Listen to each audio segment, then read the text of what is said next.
Assalamualaikum warahmatullahi wabarakatuh. Kembali lagi dengan saya Surya Irawan, peserta Laser CPNS Kabupaten Batubara tahun 2022. Dalam video kali ini saya akan bahas mengenai agenda 3, yaitu manajemen aparatur sipil negara.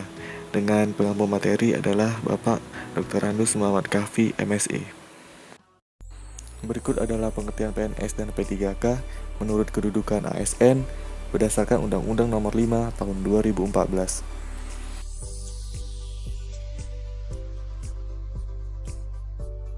Fungsi ASN yang pertama adalah sebagai pelaksana kebijakan publik, yang kedua sebagai pelayan publik, dan yang ketiga perekat dan pemersatu bangsa. Tugas ASN adalah yang pertama, melaksanakan kebijakan publik yang dibuat oleh pejabat pembina kepegawaian sesuai dengan ketentuan perundang-undangan. Yang kedua, memberikan pelayanan publik yang profesional dan berkualitas. Yang ketiga, mempererat persatuan dan kesatuan NKRI. Hak PNS yang pertama adalah PNS berhak menerima gaji, tunjangan dan fasilitas, kemudian cuti, kemudian jaminan pensiun dan jaminan hari tua, dan yang terakhir adalah perlindungan dan pengembangan kompetensi. Kewajiban seorang pegawai ASN adalah yang pertama, setia dan taat kepada Pancasila, Undang-Undang Dasar 1945, NKRI, dan pemerintahan yang sah. Yang kedua, menjaga persatuan dan kesatuan bangsa. Yang ketiga, melaksanakan kebijakan yang dirumuskan pejabat pemerintahan yang berwenang. Yang keempat, mentaati peraturan perundang-undangan. Dan yang terakhir, melaksanakan tugas kedinasan dengan penuh pengabdian, kejujuran, kesadaran, dan tanggung jawab. Kewajiban pegawai ASN selanjutnya adalah menunjukkan integritas dan keteladanan dalam sikap, perilaku, ucapan, dan tindakan kepada setiap orang, baik di dalam maupun di luar kedinasan. Selanjutnya, menyimpan rahasia jabatan dan hanya dapat mengemukakan rahasia jabatan sesuai dengan ketentuan peraturan perundang-undangan. Dan terakhir adalah bersedia ditempatkan di seluruh wilayah NKRI. Peran ASN adalah perencana, pelaksana, pengawas, penyelenggaraan tugas umum pemerintahan dan pembangunan nasional. Kode etik ASN yang pertama adalah melaksanakan tugasnya dengan jujur, bertanggung jawab, dan berintegritas tinggi. Yang kedua, melaksanakan tugasnya dengan cermat dan disiplin. Yang ketiga, melayani dengan sikap hormat, sopan, dan tanpa tekanan. Yang keempat, melaksanakan tugasnya sesuai dengan ketentuan peraturan perundang-undangan. Yang kelima, melaksanakan tugasnya sesuai dengan perintah atasan atau pejabat yang berwenang sejauh tidak bertentangan dengan ketentuan peraturan perundang-undangan dan etika pemerintahan.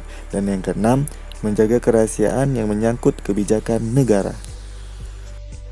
Kode etik ASN selanjutnya adalah yang ketujuh, menggunakan kekayaan dan barang milik negara secara bertanggung jawab, efektif, dan efisien.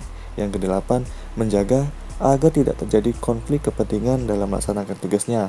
Yang kesembilan, memberikan informasi secara benar dan tidak menyesatkan kepada pihak lain yang memerlukan informasi terkait kepentingan kedinasan.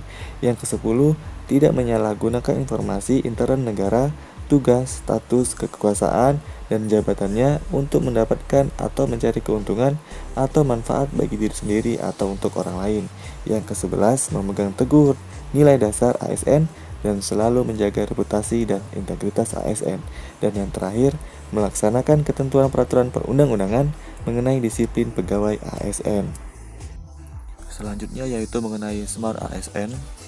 Smart ASN adalah pegawai dengan kompetensi, kinerja, serta profesionalisme yang tinggi sehingga mampu beradaptasi dan semakin responsif terhadap perubahan dan pencapaian tujuan organisasi. Sementara Smart Governance adalah kemampuan pemerintah untuk membuat keputusan yang baik melalui dukungan teknologi informasi dan tata kelola kolaboratif. Dalam menjalankan manajemen ASN, maka diperlukan adanya sistem merit. Apa itu sistem merit? Sistem merit adalah konsepsi dalam manajemen SDM yang menggambarkan diterapkannya objektivitas dalam keseluruhan semua proses dalam pengelolaan ASN, yakni pada pertimbangan kemampuan dan prestasi individu untuk melaksanakan pekerjaannya. Manfaat sistem merit yaitu 1. Mendukung keberadaan penerapan prinsip akuntabilitas. 2. Mengarahkan SDM untuk dapat mempertanggungjawabkan tugas dan fungsinya. Dan yang ketiga, instansi pemerintah mendapatkan pegawai yang tepat dan berintegritas untuk mencapai visi dan misinya. Berikut adalah contoh penerapan dari manajemen ASN. Melaksanakan pekerjaan sesuai dengan perintah atasan.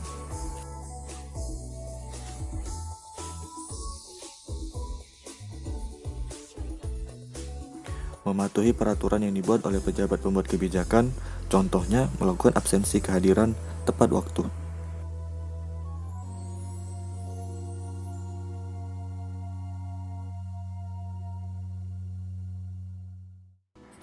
Terima kasih sudah menonton video saya. Assalamualaikum warahmatullahi wabarakatuh.